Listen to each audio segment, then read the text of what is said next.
வணக்கம் கன்னிராசி நண்பர்களே. பிறக்கும் புத்தாண்டு கண்டகச்சனியின் ஆதிக்கத்தோடு பிறக்கிறது. எனவே ஆரோக்கிய தொல்லைகளும் அமைதி குறைவும் உண்டாகும். என்றாலும் திசா புத்தி பலம் பெற்றிருப்பவர்களுக்கு பெரிய அளவில் பாதிப்புகள் ஏற்படாது. குறிப்பாக சப்தமஸ்தானத்தில் குரு வீட்டில் சனி சஞ்சரிப்பதால் கௌரவம் அந்தஸ்து உயரும். புதிய பொறுப்புகளும் பதவிகளும் கிடைக்கும். உங்கள் ராசிக்கு பஞ்சமாதிபதியாக சனி விளங்குவதால் பூர்வீக சொத்துக்களால் லாபம் உண்டு. புதிய முயற்சிகளில் வெற்றி கிடைக்கும். இந்த தமிழ் புத்தாண்டில் குரு மற்றும் ராகு கேதுக்களின் பெயர்ச்சி நிகழ இருக்கிறது.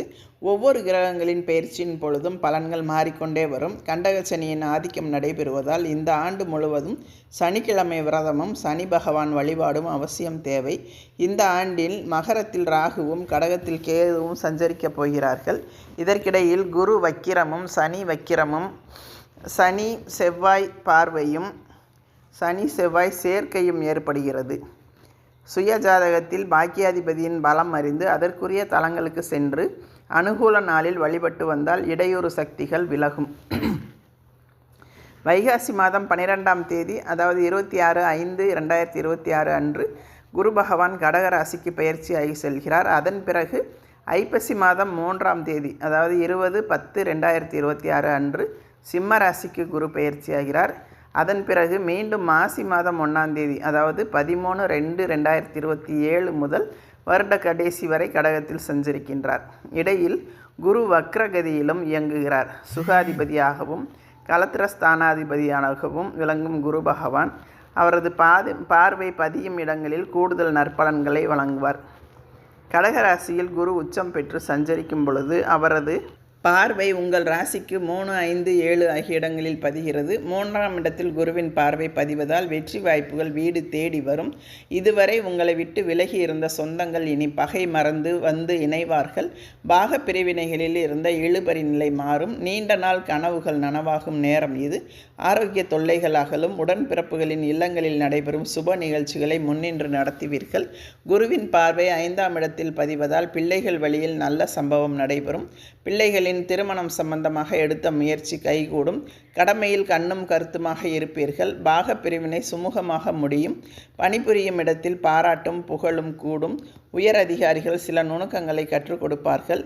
நீண்ட தூர பயணங்கள் பலன் தருவதாக அமையும். திசா புத்தி பலம் பெற்று அமைபவர்கள் அதிகார அந்தஸ்திற்கு உயர்த்தப்படுவார்கள்.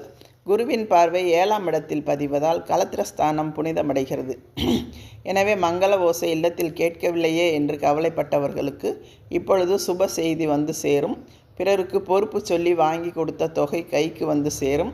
ஊதிய உயர்வின் காரணமாக குடும்பத்தை விட்டு பிரிந்து சென்று பணிபுரிந்த தம்பதியருக்கு இப்பொழுது சேர்ந்து பணிபுரியும் வாய்ப்பு வரலாம். நீங்கள் எதிர்பார்த்த காரியங்கள் எதிர்பார்த்தபடியே நடைபெறும் நேரம் இது. சிம்ம ராசியில் குரு சஞ்சரிக்கும் பொழுது அதன் பார்வை 4, 6, 8 ஆகிய இடங்களில் பதிகிறது. எனவே அந்த இடங்கள் அனைத்தும் புனிதமடைகின்றன. சுகஸ்தானம் எனப்படும் 4ஆம் இடத்தில் குருவின் பார்வை பதிவதால் சுகங்களும் சந்தோஷங்களும் வந்து சேரும்.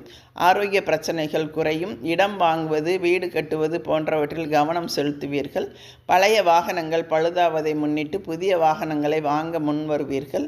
குருவின் பார்வை 6ஆம் இடத்தில் பதிவதால் உத்தியோகத்தில் உயர்நிலை அடைய சந்தர்ப்பங்கள் கைகூடி வரும். ஒரு சிலர் விருப்ப ஓய்வு பெற்றுக்கொண்டு வெளியில் வந்து சுய தொழில் தொடங்கும் முயற்சியில் ஆர்வம் காட்டுவார்கள். நீங்கள் செய்யும் புது முயற்சிக்கு மாற்றினத்தவர்கள் கை கொடுத்து உதவுவார்கள். அரசு வேலைக்கு விண்ணப்பித்திருந்தால் அது கைகூடும். கொடுக்கல் வாங்கல்கள் ஒழுங்காகும். உற்சாகத்துடன் பணிபுரிந்து மற்றவர்களின் உள்ளத்தில் இடம் பிடிப்பீர்கள். குருவின் பார்வை அஷ்டமத்தில் பதிவதால் இழப்புகளை ஈடு செய்ய புதிய வாய்ப்புகளை தேடி வரும். அலைச்சலுக்கு ஏற்ற ஆதாயம் உண்டு. ஆகாரத்தில் கட்டுப்பாடு செலுத்துவது நல்லது. பயணங்கள் நலம் தருவதாக அமையும். பல நாட்களாக எதிர்பார்த்து காத்திருந்த அயல்நாட்டு யோகம் இப்பொழுது வந்து சேரும். போட்டி கடை வைத்தோர் விலகுவார்கள். பொது வாழ்வில் ஏற்பட்ட வீண் பழிகள் அகலும். இழந்த பதவியை மீண்டும் பெறுவீர்கள். எதிர்காலத்தை பற்றிய பயம் அகலும். இக்காலத்தில் குருவை வணங்கி வருவது நல்லது.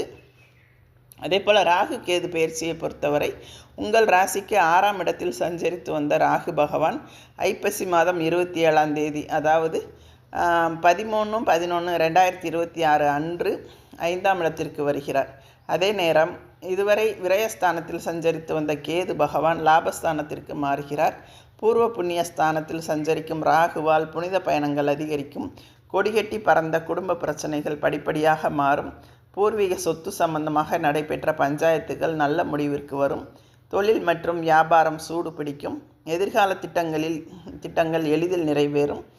லாபஸ்தானத்தில் கேது சஞ்சரிக்கப் போவதால் தொழிலில் லாபம் கூடுதலாக கிடைக்கும். புதிய பங்குதாரர்கள் வந்து இணைவார்கள்.